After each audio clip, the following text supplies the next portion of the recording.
Ladies and gentlemen, please join me in welcoming Your Worship, Mayor Rick Goldring. Thank you very much. Well, good morning, ladies and gentlemen, and thank you so much for taking time from your schedules to attend this year's State of the City Address.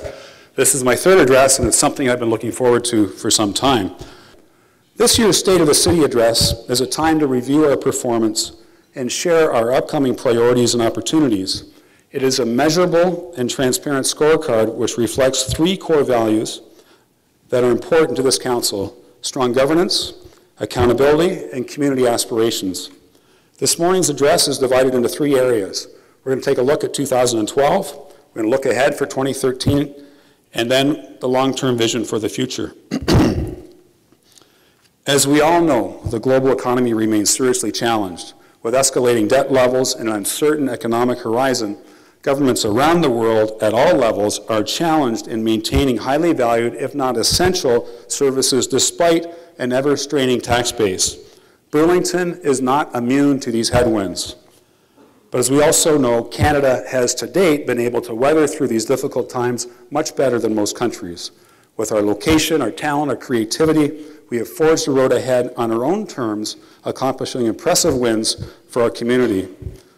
And it takes some time and highlight some of the things from 2012. But I do draw attention to this particular piece that all of you have. This is a visual highlight with some numbers of 2012.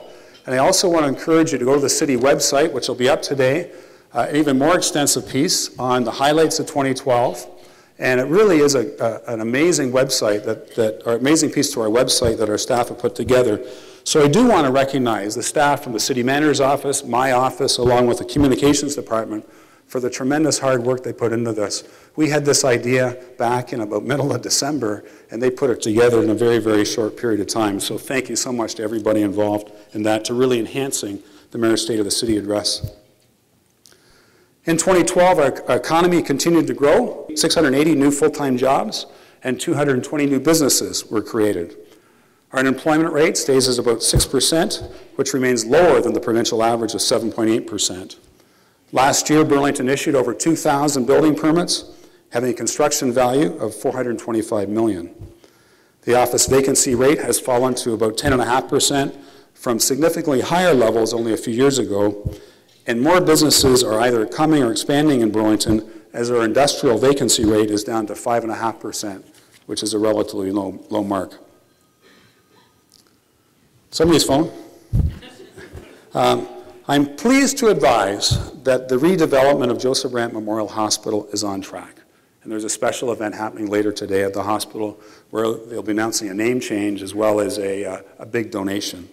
But the contribution agreement for the city's $60 million between the city and Joseph Brant Hospital was finalized last year. City staff are currently working on the site plan application for phase 1 of the project, and we expect this part of the process to be completed relatively soon.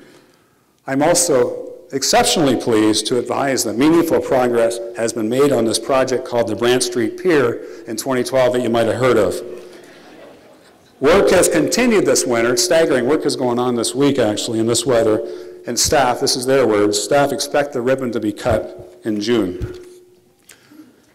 Yes, that's a big relief, absolutely. And as you know, the City of Burlington and Halton Region strongly oppose the expansion of the Nelson Quarry, which is nestled on the Niagara Escarpment in a designated UNESCO Biosphere Reserve. And a joint board decision that undeniably supports our position was reached in October. Prior to becoming mayor, I identified the need to review our downtown plans and get back on track. Council established a downtown task force early in the term to update these plans, which incorporates the waterfront, and we continue to receive feedback from across the city. In early November, a downtown vision workshop was held at the Burlington Arts Center, and everybody that was there, I think, was very, very inspired by the number and the energy of the participants who shared their vision and ideas. And the key findings from that summit will form an important component of our official plan review. A couple of years ago, I identified the fact that our local graduates were not finding career opportunities in Burlington. And I was concerned about losing our best and brightest. Determined to change that, Innovate Burlington was created, along with several community partners, and I'm pleased to report that Innovate Burlington has been a huge success, and it only really got going in May of last year. We have 10 graduates participating in the program in the first year. 5 alumni from that are now working locally in their field, so the idea is working. Revenue targets were exceeded, and Innovate Burlington worked with 12 companies and completed 13 projects, and 16 mentors from the community provided guidance and experience to our grads. This is a great example of how we integrate opportunities for local youth employment and the needs of the local business community, and provides us with opportunity for the development of our future leaders. Responsible governments have to be fiscally prudent. 2012 offered unique challenges in the constant battle to weigh the inevitable trade-offs between increasing taxes and tailoring services and responsibilities. We have managed this exceptionally well despite our challenges. Council agreed to an increase in the hospital tax levy of 1% last year, and the expectation at this stage is we will do the same for 2013 and 2014. The community has told us loud and clear that the Joseph Brant Hospital redevelopment is if not the #1 priority. The community needs to get behind the foundation now as they work to raise their $60 million share for the redevelopment. For the first 2 years of this council term, there was a cumulative increase of 3.2% for the Burlington portion of property taxes, or 4.2%, including the increase in the hospital levy. Our objective in the longer term is to maintain average tax rate increases around inflationary levels, which is easier said than done. So what does this all mean? Where are we at?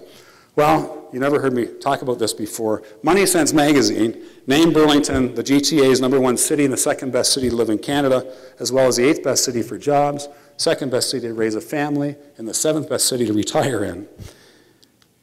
In an independent survey this past fall conducted by Environics, Burlington residents who were surveyed responded that they were very satisfied with the services they received from the city of Burlington. 83% of Burlington residents surveyed they receive excellent value for their tax dollars. Burlingtonians are very satisfied with municipal government. Our residents have an extremely positive outlook on the future as it pertains both to their quality of life and personal financial situation. And 95% of people say they have an excellent or good quality of life. Those are pretty phenomenal ratings, and Environics said your biggest challenge is maintaining those ratings. Our 2012 efforts and results will go a long way towards Burlington continuing to be a top destination and home for families and businesses. The challenge going forward will be to maintain this positive progress and energy, build on this foundation and drive. Last month at the presentation hosted by the Burlington Economic Development Corporation, Craig Wright, who's a chief economist at TD Bank and a Burlington resident, gave us a very, very high-level view of what's happening in the world, in Canada, and in North America. He then moved on to talk about the local Burlington economy, and he stated that we have a vibrant local economy that is well positioned to grow. He cited the diversity of our economic base, noting the healthy mix of professional services and manufacturing in Burlington, along with the fact that we are a relatively prosperous community. Our household incomes are nearly 20% higher than the Ontario average. So this will sustain the local housing market and fuel future growth in consumer spending to the advantage of local businesses. Also during that meeting, it was identified that Canadian businesses have very, very improved balance sheets. They have some cash. And we want to be a recipient of that cash here in the city of Burlington. So we need to ensure that Burlington is well positioned to capture more than our fair share of such future development. We must position and market ourselves accordingly with the right infrastructure in place. We must be fiscally responsible and well run. And we need to be an engaging place that businesses are attracted to and invest in, where their people want to live because of the amenities and quality of life we offer and enjoy. So that's our key challenge for 2013 and beyond. So what must we get right in 2013? Well, the pier construction must continue to be well managed by our staff. This project has been a visible distraction to all of us, but once completed, the pier will integrate positively into our iconic waterfront and provide an identity for future generations. And once you get out to the end of the pier, and many of us have been out to the end of the pier, the view looking back at our downtown is absolutely sensational. Last year, several parks were completed in North Burlington, and our new state-of-the-art Alton Public Library and Community Center, built in conjunction with a new public high school, will open this fall. We know that the access to parks and green space are important drivers of citizen satisfaction and quality of life, and we are investing in our communities and creating vibrant neighborhoods. We are working with our neighbors in Hamilton on mutually important issues through the Greater Bay Area Subcommittee. This includes the cleanup of Randall Reef and potential economic development opportunities which will open the door for future mutually beneficial partnerships. Our official plan review will continue in 2013. This is an extremely important process because our population is changing and there is very little room left for brand new greenfield development. Within our Alton community, there's only potential for 450 more single-family homes to be built. So our present and future state is infill, intensification, and redevelopment, and that provides us the opportunity to create compact, mixed-use, and walkable neighborhoods. We have a growing number of seniors in single-person households. The needs for housing, transit, and services also change. The official plan review will be a big-picture look at how and where we will grow from here to meet our needs and create the future, or create Burlington of the future. A number of important strategic initiatives took place in 2012 where we will see the results this year. Our Community Energy Plan team will submit their report, allowing us to set and achieve long-term sustainability goals.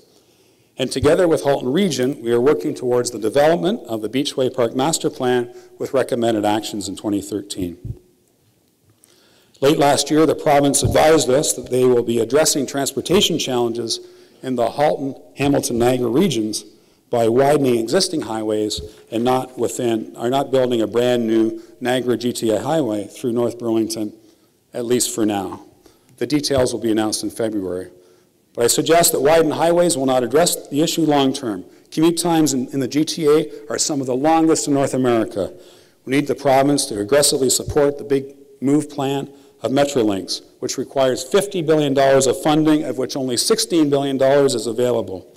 But if implemented, the result will be a 32-minute reduction in average commute times across the GTA. The reality is our provincial government has many fiscal challenges, and they have to look at alternative sources of revenue to pay for this, which could include unpopular road tolls, parking levies, a regional sales tax, or increases in the gas tax. But these are the types of discussions we have to have. In addition, the federal government needs to step up as well, as Canada is one of the only countries in the world where federal government does not contribute to public transit. There's no time to wait on this. We've been waiting too long, as the cost of congestion is significant for commuters and consumers when you consider the cost of transportation and the goods. Led by our city manager, Jeff Fielding, staff has initiated results-based accountability with a goal to have performance-based budgeting firmly in place for 2015. We will continue to realign our programs and services to meet the goals and objectives of this council's strategic plan. This includes continuing with a headcount freeze at City Hall, as all new positions required are filled by redeployment of existing staff or through attrition. The city's e-government technology project is underway with the goal to significantly advance our web-based customer service.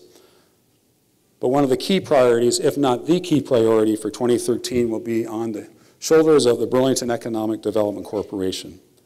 In November, City Council endorsed very aggressive growth targets and formally requested that the BEDC take a more direct, active, and strategic role in the short and long-term development and marketing of Burlington.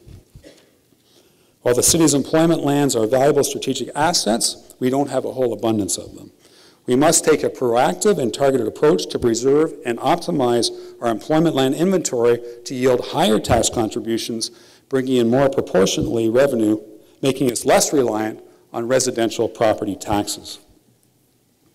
The longer-term goal will see the city essentially double its industrial commercial revenues over 20 years by focusing on business intensification below the escarpment, thereby driving Burlington's long-term fiscal capabilities and sustainability. We're at a very interesting point in our history. We are becoming built out, as mentioned earlier, resulting in our tax assessment growing at a slower rate. There was a year back in the 2000s, in the early part of the last decade, where we actually had a 3% increase in our property tax assessment. This year, we're projecting 0.87% and projecting a downward trend going forward. This is a very, very different dynamic for us. We are aging at a rate greater than the provincial averages, with 17% of residents over age 65 and 45% over 45. We know where this is going. The major revenue source for the city is property taxes. So now more than ever, we need to be creative in looking at our financial situation in the long term and analyzing our balance sheet, which could result in the redeployment or leveraging of our assets. We cannot accept status quo thinking. As mayor, I'm part of the large Urban Mayors Caucus of Ontario. One of the areas we are focusing on is research in preparation of asking the provincial government for the opportunity to have access to alternative sources of revenue. There is real unfairness about a tax system that sees municipalities receiving 11% of the total tax revenue paid to all levels of government, along with maintaining 65% of the capital infrastructure. Mississauga Mayor, amazing lady, Hazel McCallion, who's turning 92 next month, has said very recently, and she said it many times in the past, that the federal government has all the money, the province has all the power, and the municipalities have all the problems. We get it when she says it. So what must we get right in the long term? We must redefine and market Burlington's value proposition to target global and national companies in key economic sectors, including advanced manufacturing, information technology, and financial services. We must review the city's planning and development approval system to be more in tune to the needs of industry and business and create a distinct, competitive, sustainable advantage. An early example of this is the IKEA project, which played a very, very vital role in helping us shape the new direction for the Burlington Economic Development Corporation. By creating the opportunity for big picture thinking about the needs of our future growth and development to retain and attract the kind of businesses we want for Burlington. So I'm pleased to announce that our next council meeting on Monday night, I'm pretty sure I can say this, we will be approving, I know I can say this, we will be approving an official plan amendment and rezoning application to allow for the relocation of IKEA to the northwest corner of the QEW and Walker's Line. While there are two other processes that we must go through with the region, the Conservation Halton, and the Ministry of Transportation, I am confident that we will be successful in keeping IKEA's Canadian head office here in Burlington. So what does that mean? Their plans are to have a facility that's 70% larger than what they have now, 440,000 square feet. 90 new jobs, or nearly a 20% increase in their complement. It means some more tax revenue, almost $2 million in total tax revenue, and $11 million in total development charges. And IKEA currently attracts 1 million people to their store. They suggest by the new location, they will attract 1.5 million people to their store, making it Burlington's #1 tourist attraction.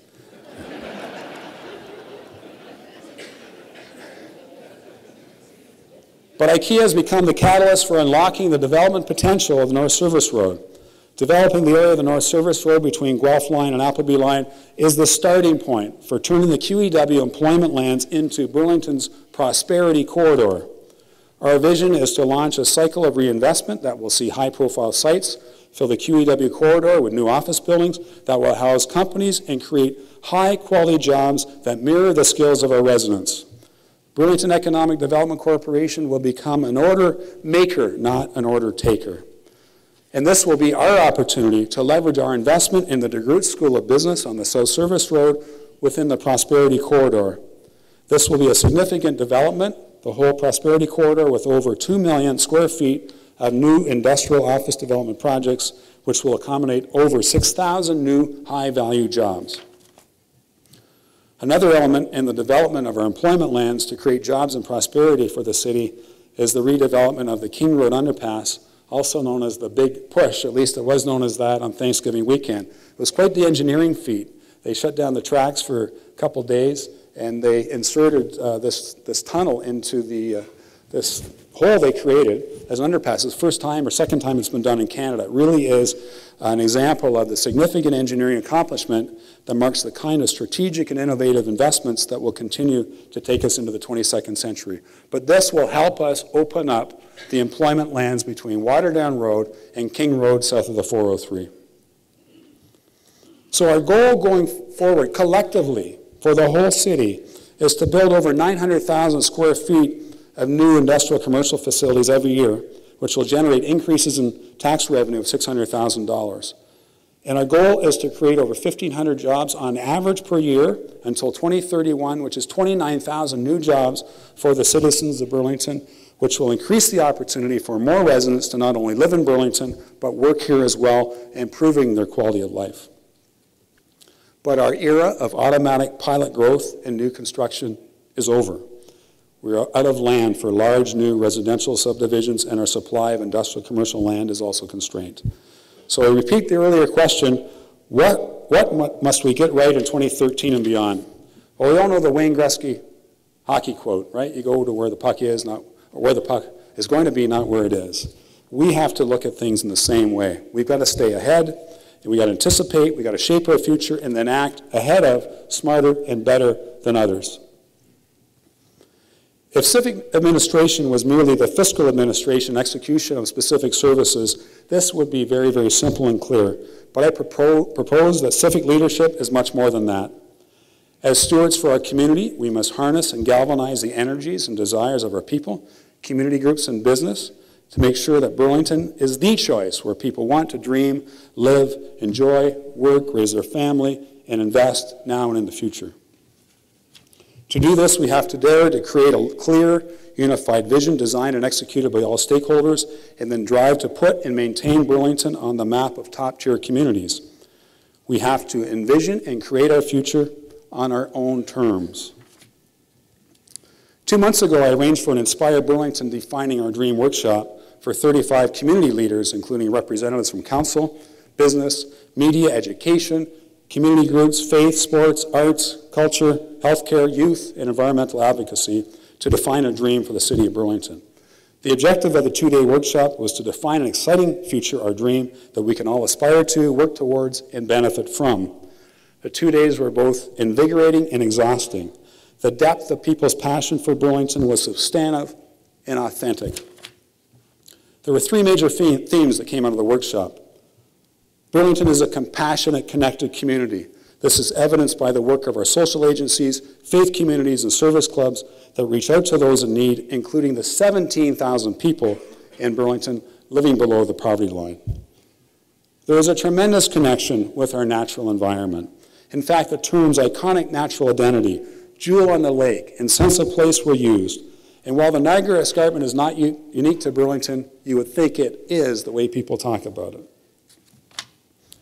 The other theme encompasses supercharging ideas, which recognizes that with our limited growth potential and the way the world is changing, we need to be innovative and creative using 22nd century thinking to maintain and enhance the vibrant nature of Burlington, where we are the home of great opportunities with local riches and global impact being created. The city of Burlington offers so much. Wonderful neighborhoods, a great waterfront, our rural north, great parks and open space, recreational and cultural opportunities, great businesses and educational institutions, and if you can't find what you're looking for, you don't have to go very far to find it. So why do people choose to live in Burlington or have their business in Burlington? It's quality of life. I mentioned earlier that 95% of the people surveyed by Environics rank their quality of life very high. Our challenge will be to maintain what we have. This, for me, was an amazing process, both inspirational and educational.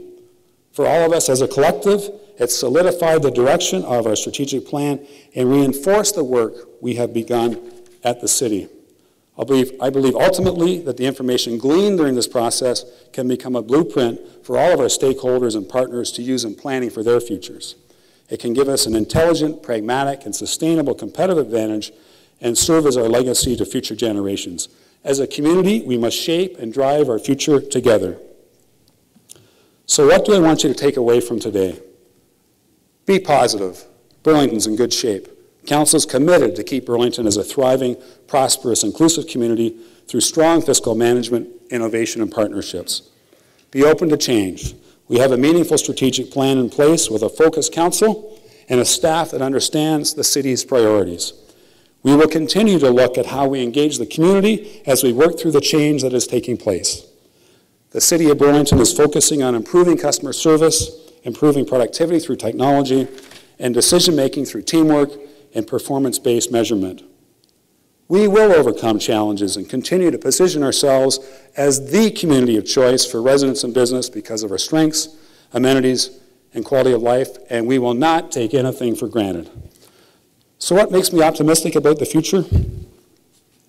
We're not just a city, we're a community of partnerships and generosity, of people who strengthen the city, giving its character and charm, who balance pride with humility, with neighbors working together, and otherwise people from different walks of life who selflessly and quietly help others. I am continually inspired by the efforts of the many people who do caring things for so many in our community. It could be the single volunteer who cooks a turkey for Christmas dinner at Carpenter Hospice, to those who contribute precious dollars and talent to community groups, all the way up to the rather astounding force of the Burlington Eagles Hockey Club, who along with other organizations collected more than 200,000 pounds of food in their fall food drive for local food banks that desperately needs the food. We have a past and present that we can be rightfully proud of, but what excites me, what inspires me, is the enduring spirit of our community and people. So let's dream and join together for Burlington and each other. We are in this together, and together we will continue to build a wonderful city. Thank you.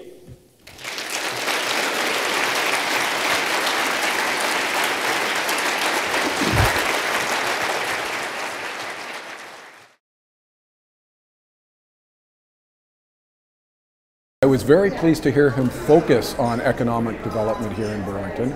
There was a lot of meaty content in that part of the presentation. He talked about 1,500 new jobs in the city every year for the next 15 years. And it's important to get those jobs here because that's an important part of the tax base, the businesses that are here in Burlington.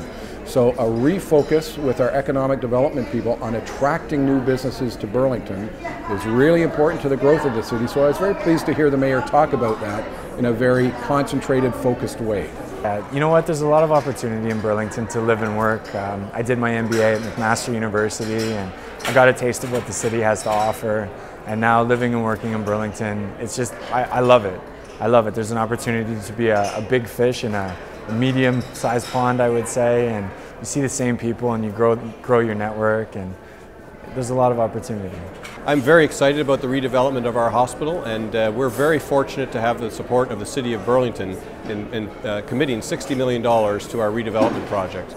So you may know we require to raise $120 million as our local share to support our redevelopment. So we have the commitment from the City of Burlington for $60 million, and our foundation has to raise the remaining $60 million. I'm very pleased to say that we only started our campaign a year ago towards raising this $60 million, and we've raised almost $14 million to date. We don't, and certainly our report, Vital Signs, that we launched in October, does speak to, as the mayor reflected, the 17,000 of our neighbors that are living in poverty here. And 17,000 is a significant number for a community of 175,000 truly caring and compassionate residents. And we all want to support that. Our economic base wants to support that. Our employers want to support that. At Burlington Community Foundation, we have corporate partners that are long-time supporters of our community because they want to support those in highest priority need here. So we work with our corporate base, we work with our donors and our philanthropists, and again, as the mayor said, partnering together, we can truly drive this city to further greatness.